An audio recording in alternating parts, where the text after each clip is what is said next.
Good afternoon, welcome to good health.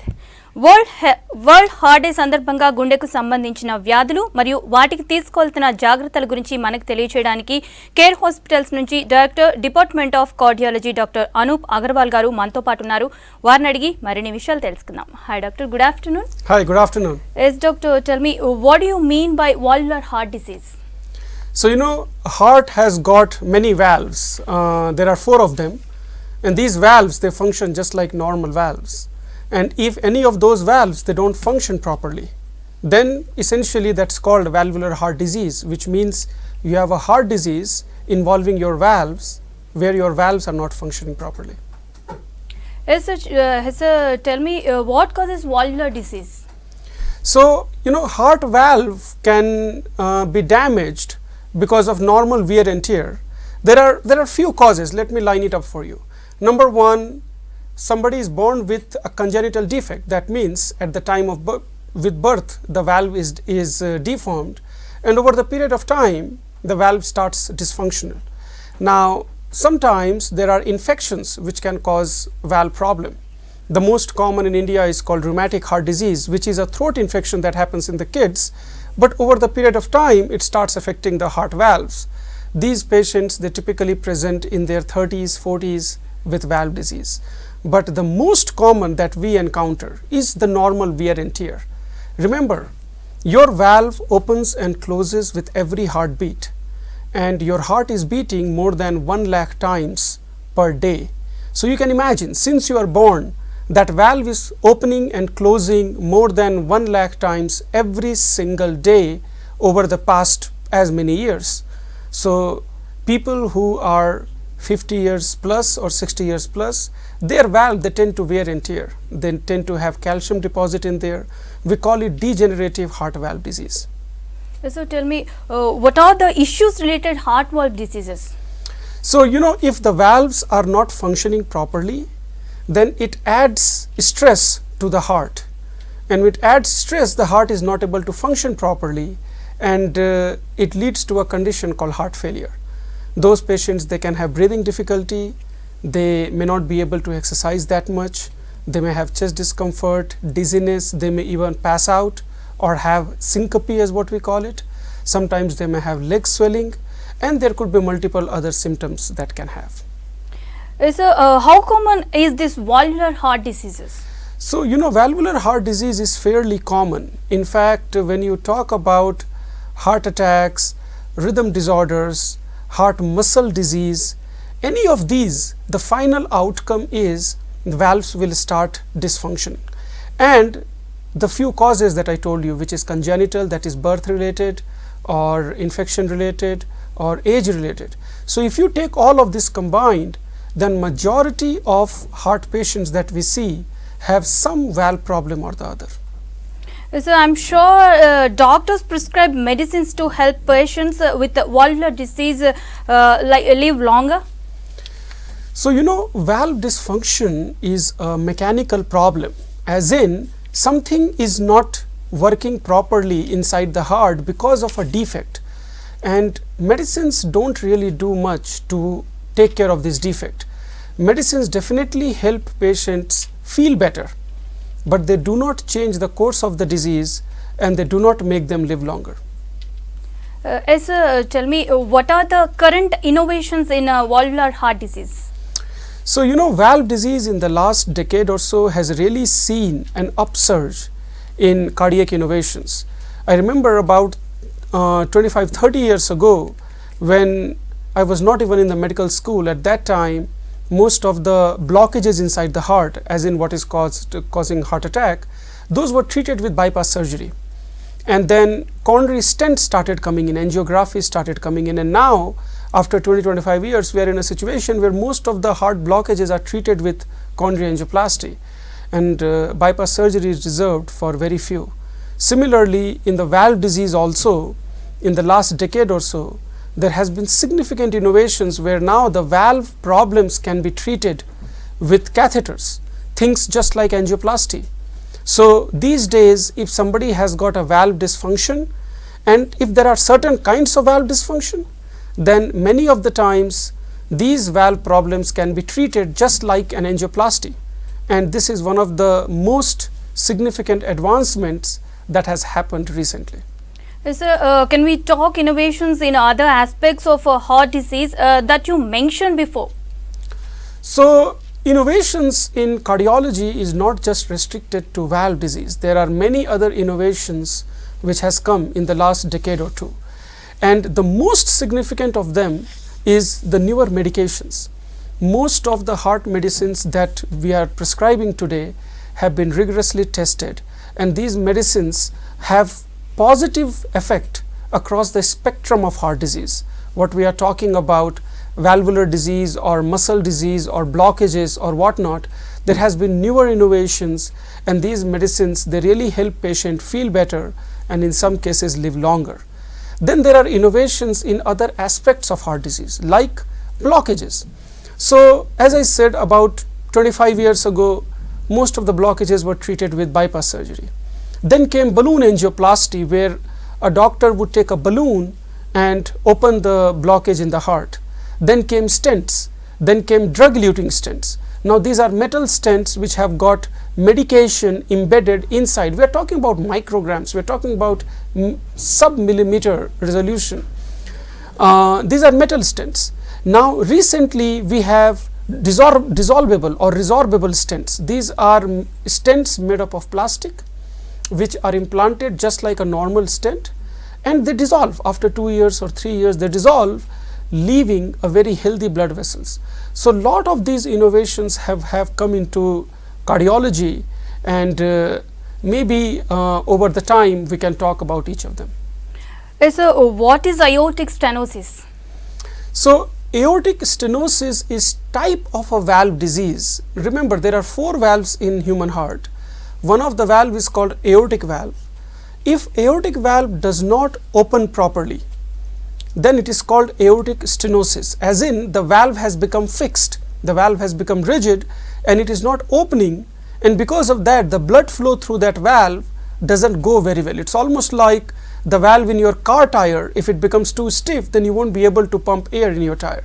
So similarly, aortic valve, when it becomes very tight or narrowed, call it aortic stenosis. Sir, can aortic stenosis be treated?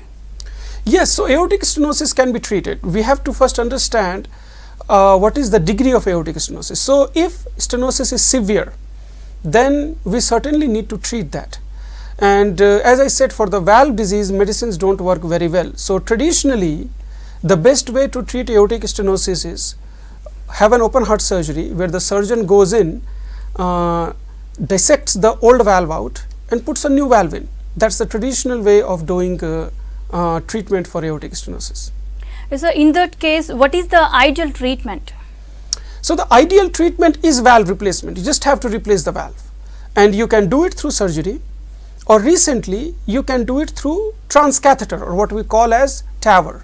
What TAVR essentially means is putting a valve, a normally functioning valve, inside a dysfunctional valve without the use of surgery, just like an angioplasty. So what essentially happens is, you have got a big valve, you make it small by squishing it, it goes in through a plastic tube, and then that valve is threaded up to the heart and it is implanted there, all with minimal access, without any surgery, without anything. For a patient, it looks like they just got an angioplasty done. So that is upcoming in the last 10 years. That had been a very successful treatment for severe aortic stenosis. So in general, how to take care of our heart?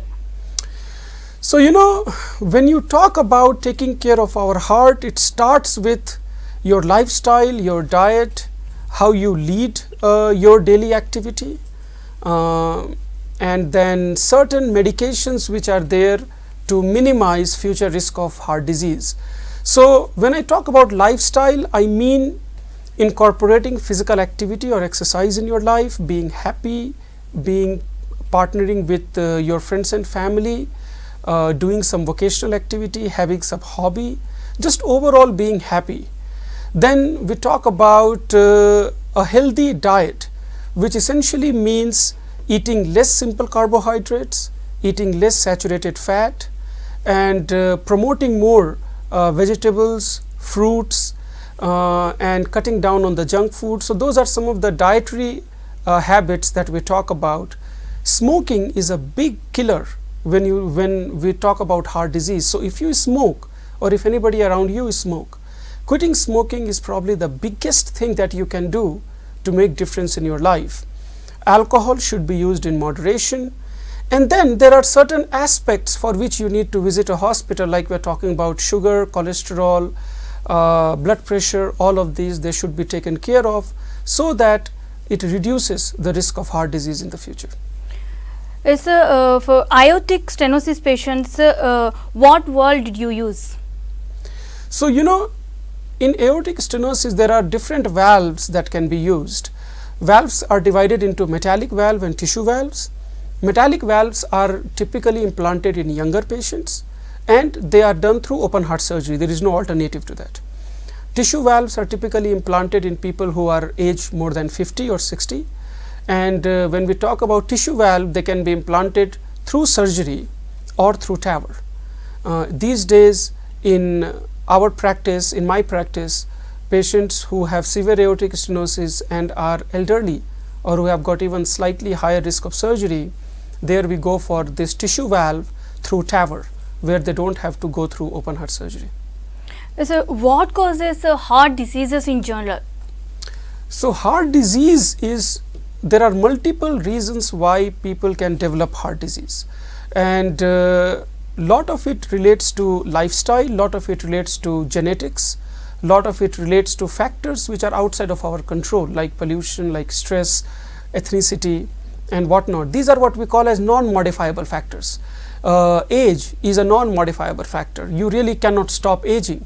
You cannot change your ethnicity, you cannot change your genetics. So those are non-modifiable factors. Then there are modifiable factors like our diet, our exercise, our sugar levels, cholesterol level, our smoking, extra stress that we take in our life other than the routine thing which are typically unavoidable.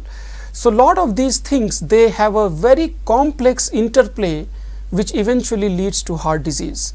Now when we talk about prevention, lot of these modifiable entities we can modify, but then there are non-modifiable entities that we cannot modify, and few of them I mentioned, like ethnicity, like genetics, aging, gender.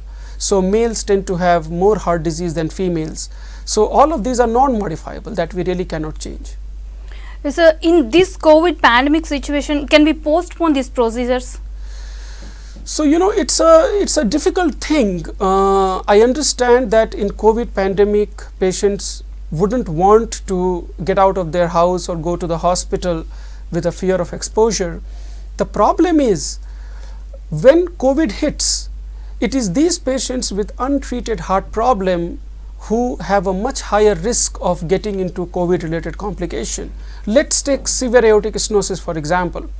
A patient with severe aortic stenosis may be sitting at home doing absolutely fine, but if that patient happens to catch COVID, then there is far more likely of that COVID causing complications in that patient as compared to a patient who is treated after severe aortic stenosis. So in patients who have got this kind of untreated cardiac problem, I don't think at this point we can advise them to postpone their treatment for the fear of COVID, because if COVID do hit them, there is a very high chance of developing complication related to that. And this is where therapies like TAVR come into play, where the exposure to the hospital is very minimum. There isn't much tests required. Patients with TAVR, they are discharged from the hospital within 2-3 days. They don't require a lot of multidisciplinary treatment in terms of there aren't 20 people meeting them and doing multiple medical treatment. There is typically a small team, a simple procedure. So the overall exposure risk is also very low and the benefits are tremendous. A treated patient is less likely to get in trouble if he or she catches COVID. Sir, why it attacks younger peoples? So it is very unfortunate that these days we are seeing heart attack in younger individuals as well, and lot of it has to do with our lifestyle, no doubts about it. Increased stress in our life, deranged lifestyle where you know the body cycle is changed, where there is lot of night shifts, where body routine is not well maintained, there is lack of physical activity, and very importantly smoking and a higher degree of alcohol consumption. All of these, they add to the higher risk of heart problem in younger individuals. Added to that, Indian ethnicity itself is a risk factors. If we look at the epidemiological data set, what we do know is Indian ethnicity tends to get heart problem approximately 8 to 10 years earlier than a Caucasian ethnicity, let's say for example, that will be your European or your Americans. So we as a general are predisposed for heart disease, and on the top of it, our acquired lifestyle choices, they make it even more difficult. What ends up happening is we often see 28, 30-year-old kids coming in with heart attack. So what are the precautions to get rid of these heart attacks for a normal person? So lot of these precautions to prevent heart attack are similar to what we talk about a healthy heart lifestyle, which means we do what is right. We exercise, we stay active, we eat right, we make sure we don't consume lot of junk food, lot of simple carbohydrates. To give you the names, simple carbohydrate and saturated fat are higher in your pizza, your burgers, your fried chips, lot of packaged snacks. These food items, they have got very high concentration of saturated fat as well as simple carbohydrate. Then the common food that you eat includes sugar, rice, maida, your rava or semolina, suji that is, and maize, corn. All these food items, they have got higher incidence of higher content of simple carbohydrates. So consuming these certainly adds to the risk of heart disease. Lot of sugary beverages like your Coca-Cola, your Thums Up, all your sodas, they are equally to be blamed for. And then smoking, I keep saying and I cannot emphasize enough, smoking is the single biggest killer for heart disease. So if you are talking about reducing your risk of heart attack, then these are certain things you absolutely should follow. So what bad is heart disease? So heart disease is bad. We all know heart disease is bad. It is the single most common killer worldwide. No matter which population you take, be it Western, be it Indian, be it South Asian combined, you take any ethnicity, you take any geographical location, heart disease or cardiovascular disease as what we call it is the single biggest killer. Every year lakhs and lakhs of people, they lose their life to cardiovascular disease. So it is the single most deadly problem, and today on the World Heart Day we tend to discuss this more frequently to increase awareness among people that heart disease is the biggest problem. To give an example, patients who have got diabetes, they tend to die of heart disease. Patients who have got blood circulation problem in their legs, they tend to die of heart disease. Patients who have got stroke or paralysis, they tend to die of heart disease. Patients who have got hypertension, they tend to die of heart disease. So heart disease is many of the times the final common product of lot of these entities that I mentioned to you about. So no matter how much we put our time and energy to reduce the heart disease risk, it's not enough. We have to keep working on it to reduce the global cardiovascular disease burden. So should TAVR be done only in elderly patients? Okay, so TAVR was initially approved only for super elderly patients, like we are talking about age 70, 75 or so. But in the last 10 years, we have learned more and more data set. We have studied in our patients, and what we have found is that TAVR is very effective even in younger population. American College of Cardiology has recommended TAVR in age 65 plus. And in India, we tend to offer TAVR in patients who have got age more than 60 or patients who have got age more than 50 but high risk for surgery. So what are the exercises to keep heart healthy? So heart doesn't care what kind of exercise you do. heart just wants you to keep moving. Heart wants you to exercise. It really doesn't matter what kind of exercise. So I'll give you few cheat sheets. There are many cheat sheets available online. I'll tell you few of them. If you walk, and if that is your main form of exercise, then we all know step counts is very good. So you count about 10,000 steps per day. That will come around 8 kilometers or so of activity per day. These days every smartphone have inbuilt step counters, or you can use those special watches which has an inbuilt pedometer into it. So if you use walking as your main form of exercise, then the cheat is 10,000 steps.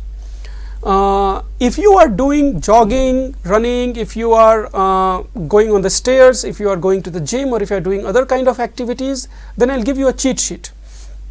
American College of Cardiology recommends that you should do a minimum of 150 minutes per week of moderate intensity exercise, or 75 minutes per week of high intensity exercise, and that is for regular person who do not have heart disease.